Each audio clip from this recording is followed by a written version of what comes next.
You've got the Marshall Faulk kind of statistical resume here, catching 100 passes, scoring a bunch of touchdowns, but there is a big change in LA. You bring in Kellen Moore to be the offensive coordinator. What's his offense been like? What's playing for him been like? And stylistically, what kind of changes do we think we can expect from the offense?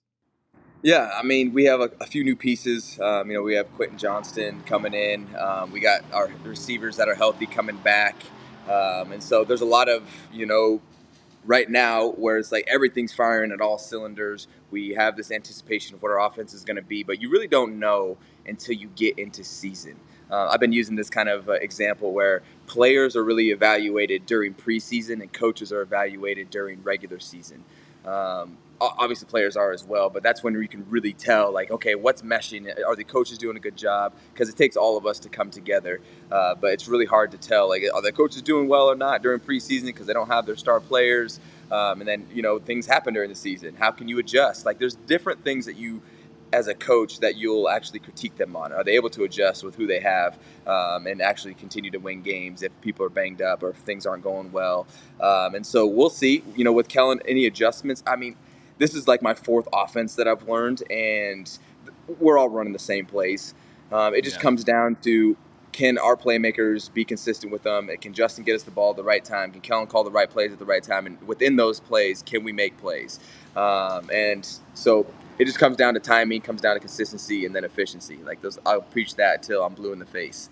I know nobody in the preseason is trying to give away any of their offensive secrets, but one thing that's not a secret is that you're one of the biggest fantasy football fans in the NFL. So we have to ask you, aside from the Chargers, do you have any fantasy sleepers for us? Any guys that you're not leaving your draft without? Gosh, the fantasy sleepers conversation. I feel like it's it's so irrelevant because there's no way you can even, like, you could make all these acquisitions, like, oh, maybe this is gonna happen, this is gonna happen, but you don't know who's getting hurt, you don't know who's gonna come out of, like, take me for example. My rookie year, I was a special teams guy and no one had heard of me. I was like third string on the depth chart, and Brandon Oliver, the guy who was second string, ended up getting hurt, and I ended up getting some more offensive reps, scored a few touchdowns, and now all of a sudden, I finished the season with like 800 yards of total offense and 5 touchdowns. Like, there's no way you would have found me, thinking about, okay, Brandon Oliver is going to get hurt, and then this kid who's on special teams only is going to get an opportunity. So I'm not big into the sleeper thing. I think it kind of plays itself out during the season, and so I know that's probably not the answer you're wanting because you want some insight, things like that. But there's really no way to tell. So whoever tells you that, oh, these are the sleepers, they're. I mean, I feel like you're trying to fill in some time for some content. You really don't know, but you can make your Yeah. assumptions where you want. I've been in this industry. This is my 15th year as a fantasy football professional, and I always tell people before the year, inevitably, we are going to be talking about somebody in November who you've never heard of in August. It's going to happen every year. I know you've seen it with that, Austin, but and look, that's just that's the war of attrition, right? You just gotta earn your keep earning. You said keep earning your reps. That's what makes fantasy so great, is because it's fluid.